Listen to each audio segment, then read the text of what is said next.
We begin with 2 stars, Dasos and Ororom. The stars with red names are in restricted space and are off limits to our fleets. Ibapu and Robcock are both in range and we can go and explore them. First I'll explore Robcock. I need to jump a fleet from Ororom. I'll open the fleets panel, split off a couple of scout ships, confirm the new fleet, select the new fleet, and jump it to Robcock. Looks like there's some raiders there. Let's see how dangerous they are.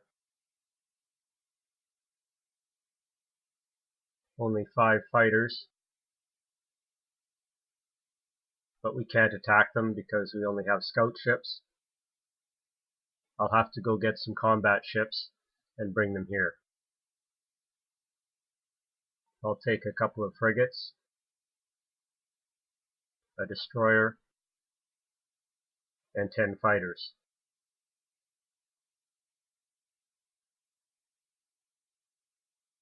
A probe fleet will attack a smaller force and retreat from a larger one.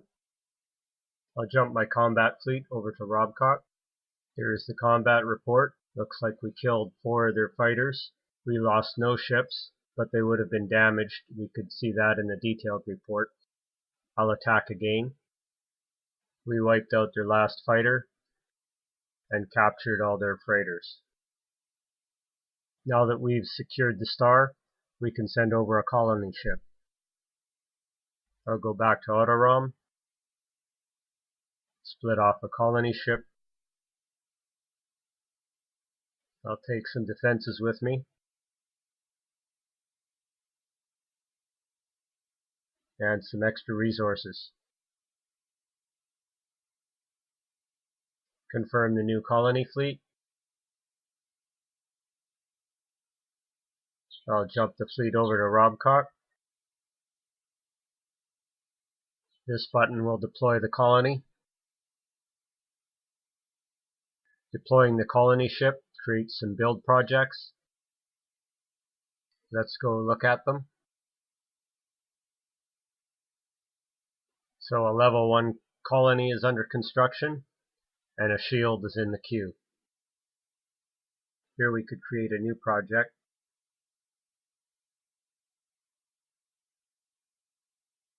Now I'm going to move my other colony ships out towards the front so that they will be in range to jump to the next 2 stars that I want to colonize. Now my colony ships are in range of Epirit and Yinas.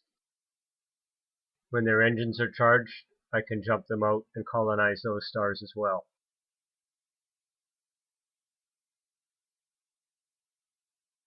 I'll turn on the star lanes display so we can see the links between stars a bit better.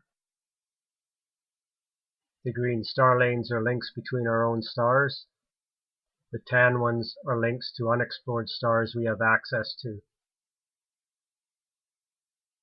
Now I want to move my ships from Dasos out to Ibapu.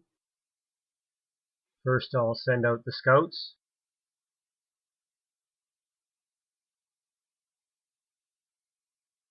And they find a star in rebellion. Let's see what the rebels have.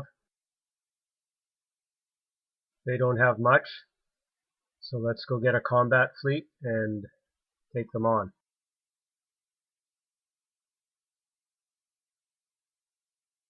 I'll use this elite squadron to take them out.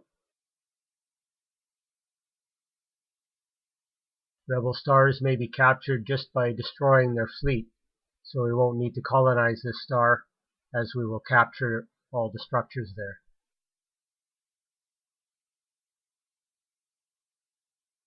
And we managed to wipe them out in one battle. Looks like we captured a builder and 8 freighters.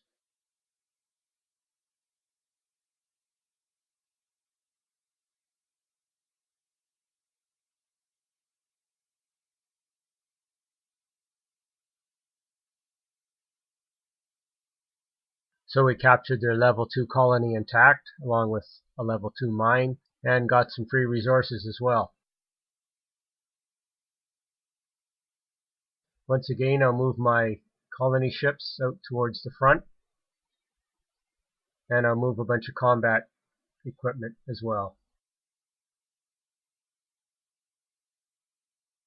It's a good idea to take resources also. I'll want to build a forward base out there somewhere.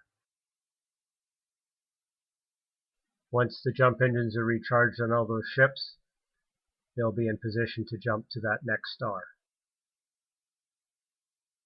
That's about all the fleet movement I'll want to do in this first play session. One thing I should do is build a refinery on my homeworld. Before I do that, I'll just go into administration here and drop the tax rate,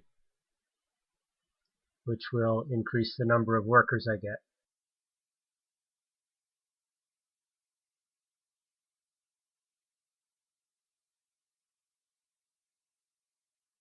In the build panel, I'll create a new project,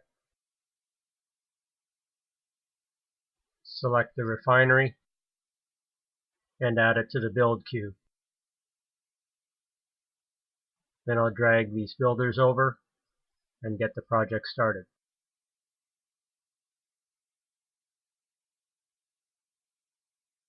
That's about it for our first session. Let's see what our realm looks like now. I'll set zone display on so we can see our realm a bit better. We now own 4 stars, and we can see 3 unexplored stars that are in range for us next session. Let's have a look at our economy. Looks like we're losing 154 credits each cycle. That's mostly because I reduced the taxes to get more workers. We'll make that up when our new colonies come online. Let's have a look at the domain overview.